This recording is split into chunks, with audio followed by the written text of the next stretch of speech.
You are in your home going about your daily routine, cooking, folding clothes, working, or perhaps sitting in the quiet. And then it happens. You feel it, though nothing moved. A sudden stillness comes upon the room. It's not the quiet of absence, but the presence of something deeper. Not emptiness, but fullness. A peace that doesn't come from circumstances, doesn't come from good news, doesn't come from understanding. It settles in the air like a blanket, holy, weightless, powerful. And yet you cannot explain it. Your mind searches for logic, but your spirit already knows. Something divine has entered your space. This is one of the first signs that the hosts of heaven have walked through the veil and stepped into your world. Angels rarely announce themselves with trumpets. They don't need to. They carry heaven with them, and heaven is not loud. It is overwhelming in silence. The stillness you feel is not a lack of sound, but the fullness of presence. You were anxious, and suddenly you're not. You were confused, and suddenly clarity comes, not in words, but in peace. You were burdened, but suddenly something is lifted, and you don't even know why. In the scriptures, when angelic beings appeared, the first evidence was not always their form, but their effect. Look at Daniel. Before he even saw the angel, he was overcome by a heaviness, a trembling, and then stillness. When Zechariah stood in the temple, he was startled not just by the appearance, but by the sudden break in what had been ordinary. The angel stepped in, and the ordinary became sacred. That stillness is not nothing. It is the atmosphere of heaven pressing against the skin of this world. It is the air growing thick with eternity. The silence of God is not empty. It is filled with a thunder of glory too great for human ears. Think of Moses on the mountain. When the presence of the Lord passed by, the wind stopped, the fire ceased, and a whisper came. That whisper, still and small, was louder than any storm. Angels, too, move in this way. They carry the echo of heaven's order. And when they enter a home, the atmosphere bows to their purpose. The air becomes holy. The chaos of the world bends to the stillness of divine purpose. The noise of worry, the clamor of fear, the shouting of the enemy, all are silenced. Not by force, but by presence. And you felt it, perhaps in the early morning before the house awakened. Or at night when you sit in the dark, not speaking, not thinking, and suddenly the room feels different. There is no sound, and yet something is spoken, something eternal has brushed against your temporary world. You feel watched, but not in fear, in comfort. You are not alone. The fear you had is gone, not because your problem vanished, but because something greater has arrived. And your soul knows it, even when your mind struggles to catch up. It is not always dramatic. Angels do not come to entertain. They come to minister, to guard, to deliver, and to speak. And the first sign is often a stillness that the world cannot manufacture. This peace is not from within. It is from above. It descends. It overtakes. It quiets every thought. It realigns everything inside you, and yet it is almost unnoticeable to the casual observer. Only those who dwell with awareness will recognize it. The ones who listen, not with ears, but with hearts. The ones who discern not by sight, but by spirit. You may have experienced it in times of prayer, when your words fall away, a place where angels walk quietly, where heaven brushes the earth, and where the Prince of Peace is near through his messengers. There are moments when the light in a room changes, not because of the sun shifting through the windows or a bulb being turned on, but something deeper, something otherworldly. You sense it before you see it. A soft glow, an illumination that seems to come from nowhere and everywhere at once. It does not blind. It does not flicker. It simply is. Subtle but undeniable. And it makes you pause. It's not just the light your eyes detect, but a brightness your soul perceives. This is not ordinary light. It's not artificial. It's not natural. It's heavenly. And it carries with it the mark of the messengers of God. In Scripture, angels are often described in terms of light. Not just because of their appearance, but because of what they carry. They are called the flames of fire and the ministers of light. When the angel appeared at the tomb of Messiah, his appearance was like lightning. When the shepherds were surrounded by the angelic host, the glory of the Lord shone around them. That glory was not a metaphor. It was literal. It surrounded them. The brightness that comes with angels is not a symbol. It is the manifestation of the place they've come from. Sometimes in your home, that light appears in ways you cannot explain. A sudden brightness in a corner that should be dim. A shimmer in the air. A flash that does not come from the sky. Perhaps you've seen it just after prayer, or just as you were waking from a dream that carried the scent of heaven. Or maybe in your spirit, you have sensed the light without your eyes confirming it. your room feels brighter. The shadows feel thinner. The darkness less heavy. The light doesn't push, it embraces. It doesn't glare, it surrounds. This light is not like the light of this world. The light of the world casts shadows. It comes with limits. It flickers with power surges. It fades with time. But the light that comes from the presence of angels is different. It is full. It is whole. It carries with it warmth, clarity, and a deep sense of peace. You don't just see it. You feel it. It has weight, yet no burden. It illuminates not only the room, but your thoughts, your spirit. It shines into places of fear and brings rest. It moves through worry and leaves stillness. And often this light is felt more than seen.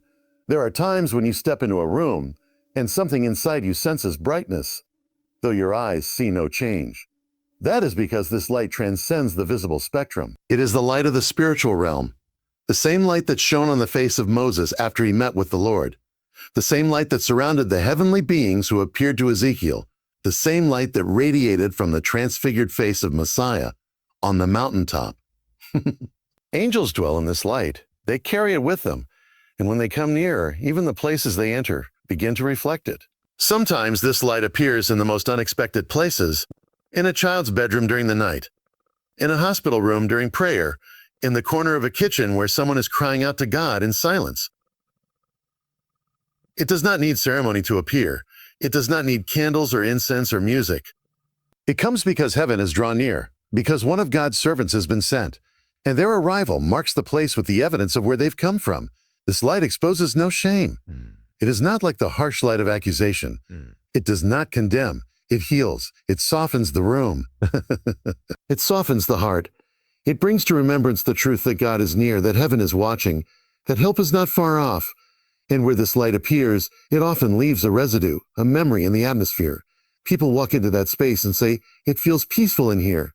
Or, "Something's different about this room." They may not have seen the light, but they are feeling its afterglow. Because angels leave behind not only messages, but atmospheres. They carry the holiness of the throne room with them. And when they are sent to homes, they mark them with that same holiness. There are times when this light is internal. You were heavy, but suddenly you feel lifted. You were in despair, and suddenly hope appears, not by reason, but by presence. That too is a sign. The light that comes with angels does not only shine around, it shines within. It brings clarity to confusion, calm to panic, joy to sorrow. It is the touch of eternity breaking into time. There is something sacred about the way children see the world. They do not filter reality through logic or reduce the supernatural to metaphor. Their hearts are unguarded, their minds unclouded, their spirits still close to the place from which they came. They speak of things that adults have long forgotten or trained themselves to dismiss. And so, when a child begins to speak of someone in the room that no one else can see, when they describe a visitor who glowed or a voice that comforted them in the night, it is not always imagination. Always imagination. It may be the echo of a presence more real than anything visible. Throughout Scripture, God has chosen the mouths of children to reveal truth. Out of the mouths of babes, the psalmist wrote, "You have ordained praise." Messiah himself said that unless we become like children, we cannot enter the kingdom. Why?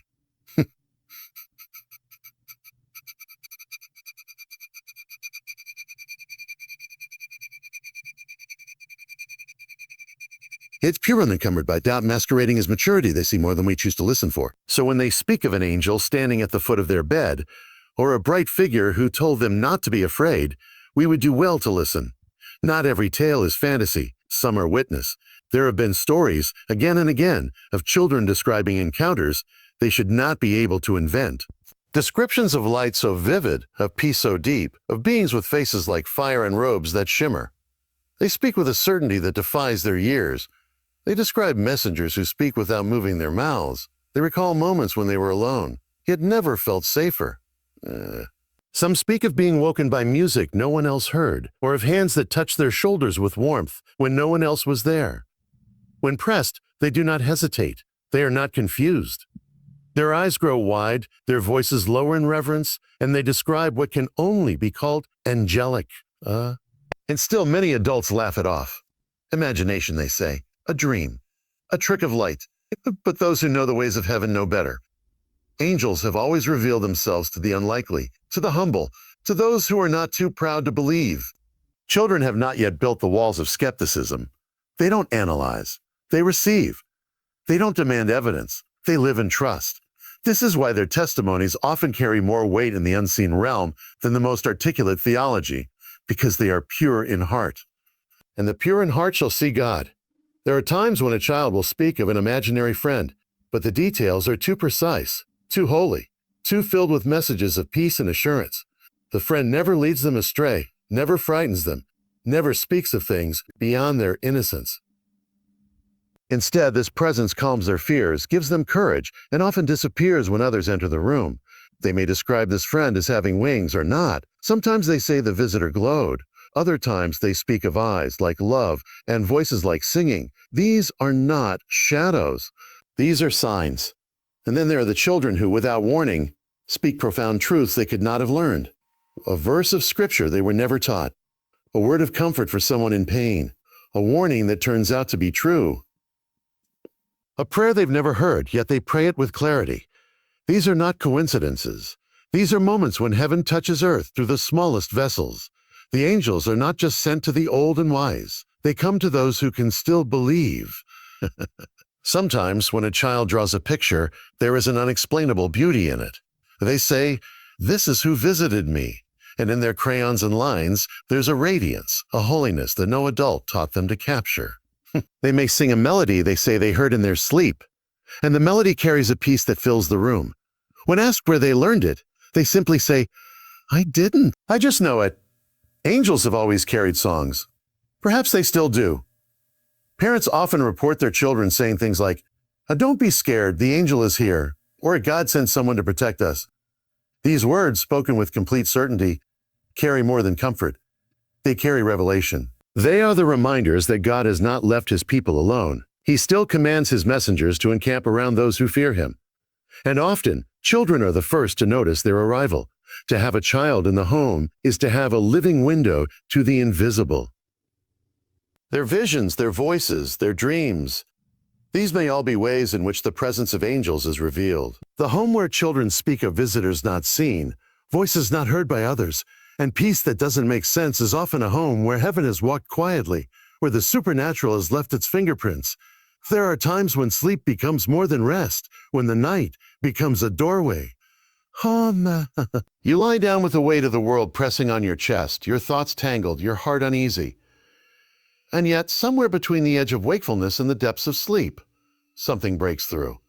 The dream is unlike any other. It is vivid, alive, precise. Not scattered or strange like most dreams, but sharp as a blade and sweet as oil. You wake up and the room feels different. Your spirit knows you are not alone. You were visited. A message was delivered. And though you try to explain it, words fall short because the message was not given to your mind. It was given to your spirit. From the beginning of time, God has used dreams to speak to his people. He sent warnings to Pharaoh through dreams. He revealed the future to Joseph in his sleep. He gave visions to Daniel that would echo through the ages. And in the quiet darkness of a Bethlehem night, he sent his angel to speak to Joseph, not in the day, not in the temple, but in a dream. That angel did not need a trumpet or thunder. He came with words, precise, urgent, divine. Take the child and flee. The entire course of history turned on a single dream delivered by an angel. In your own life, perhaps you've had such a moment. A dream that came with clarity. A message that pierced through the noise. You woke and you knew. This was not imagination. This was instruction. Or comfort, or warning. Angels still move through dreams. They come not to entertain, but to guide. They are messengers, and dreams are one of the oldest ways they speak. Sometimes the dream brings a verse of scripture you hadn't thought of in years. Sometimes it comes with a sense of direction, something you needed to do, somewhere you needed to go, someone you needed to forgive. Sometimes it comes as a protection. You were about to make a decision, and the dream stopped you. Or you were uncertain, and the dream confirmed what your spirit already suspected. These dreams are not accidents. They're appointments. They're orchestrated by heaven, carried out by the messengers who walk in the courts of the king. It may not always be a figure with wings or light. Sometimes the angel comes in the form of a man in the dream. Sometimes they say only one sentence, and it burns in your spirit for days. Sometimes they do not speak at all, but their presence brings clarity, a touch on the shoulder, a look in the eyes, and the fear that haunted you breaks. The shame you carried lifts. The strength you lacked rises in your bones. That's the mark of an angelic visitation. They do not leave you the same. And yet, after such dreams, the world may look unchanged, but you are not. You walk with a quiet certainty, a new depth of peace. You remember the words from Job, that God speaks once, even twice, though man may not perceive it, often in a dream, in a vision of the night, when deep sleep falls on men. These are the moments when God sends his messengers, when he bypasses your defenses and speaks directly to your soul. Angels do not come randomly. They come on assignment. And when your heart is weighed down and your eyes finally close, heaven may see the perfect moment to speak. There are those who awaken from such dreams and feel the need to write. The words flow, not from the mind, but from that deep well that was stirred in the night. Others weep though they do not feel sadness. It is a release. The dream has done something unseen, untied a knot, unlocked a prison, sealed a truth that had been leaking away. The angel may not have said their name, but their fingerprints are all over the encounter. Not all dreams are from heaven. Many are noise fragments of memory and fear. But when the dream carries peace, carries truth, carries the weight of the eternal, when it leaves you changed, it is different. You don't forget it after breakfast. It lingers. It stays. It whispers throughout the day. It may have even come to answer a prayer you didn't know how to pray. You asked for guidance. You asked for help. And heaven answered not with a shout, but with a silent messenger sent in the night. There are times when you walk into a room and something moves. You don't see it with your eyes, but your spirit flinches. The air feels stirred. It's not the wind. The windows are closed. It's not imagination, because your senses are sharper now, alert. You feel watched, but not in fear. More like something is near, something alive, something aware. You may feel a breeze without a source, a shift in temperature, a moment when your skin tingles, though the air is still. These are not natural moments. They are interruptions in the rhythm of the physical, signs that the spiritual has entered the frame. When angels are present in a home, their movement sometimes leaves traces. Disturbance is not meant to frighten, but to signal that the unseen has touched the scene. Throughout the scriptures, the presence of angels often came with subtle signs, shifts in the atmosphere, changes in light, strange silences. When the angel came to Gideon, there was no trumpet or thunder. The angel sat under a tree. It was only after the fire consumed the offering and the angel vanished that Gideon realized what had happened. The divine often moves quietly, like wind brushing through leaves or water rippling with no stone thrown. But those who are attuned to the Spirit can sense when something more is unfolding. Perhaps you've had moments in your home where the lights flickered without explanation, not in fear or chaos, but in a way that seemed tied to prayer or worship or a time of deep reflection. Perhaps an object was found in a place you hadn't left it, but the change brought comfort. Confusion. These are not always accidents. Heaven has its own language, and sometimes angels speak without words, without sound. But through movement, delicate shifts, rearranged stillness, the quiet press of presence upon matter. Some have experienced this during prayer, when the words are flowing, and suddenly something changes. The air thickens. Your eyes fill with tears, not from emotion, but from encounter. You sense someone standing behind you or beside you, and yet you are alone. You know not to turn your head because the moment is too holy. You don't need to see. You already know. Something has entered the room, something from above. Angels do not need to be seen to be real. Their arrival is often known not by sight, but by the reaction of everything around them. The stillness, the weight, the shift. Others have sensed angels during worship. At the sound of a note, a lyric, a moment of pure praise when the boundary between heaven and earth seems to thin. A fragrance fills the air, one that was not there before. The room feels brighter, fuller, more alive. This is the echo of a visitor. The scriptures speak of angels ascending and descending, messengers moving between realms, carrying out assignments from the throne of God. When they enter a home, especially one where the presence of God is welcomed, their steps leave evidence. The spiritual presses into the physical, and even if the body doesn't understand, the soul recognizes it. There are times when even animals respond. A dog suddenly staring into the hallway, alert, calm, tail wagging at nothing. A cat watching something move across the room, something invisible to the human eye. In the Bible, Balaam's donkey saw the angel before the prophet did. The natural world is not always blind to the supernatural. The creatures created by God still sense his messengers. And in your home, they might notice what you have learned to ignore. Some feel these moments in the early morning when they wake before the sun, not from noise, but from presence. They feel drawn to sit in silence, to light a candle, to pray. They don't know why they awoke, but once they do, they sense the atmosphere is different, as if someone has been waiting. Angels do not need sleep. They are not bound by fatigue or distraction, and in the quiet hours they move, they minister, they protect, they prepare, and their passing can stir the air, can change the energy of a room, can awaken the spirit of the one willing to listen. You might notice these signs more during seasons of spiritual intensity, when you are seeking guidance, facing warfare, walking through loss, or preparing for breakthrough.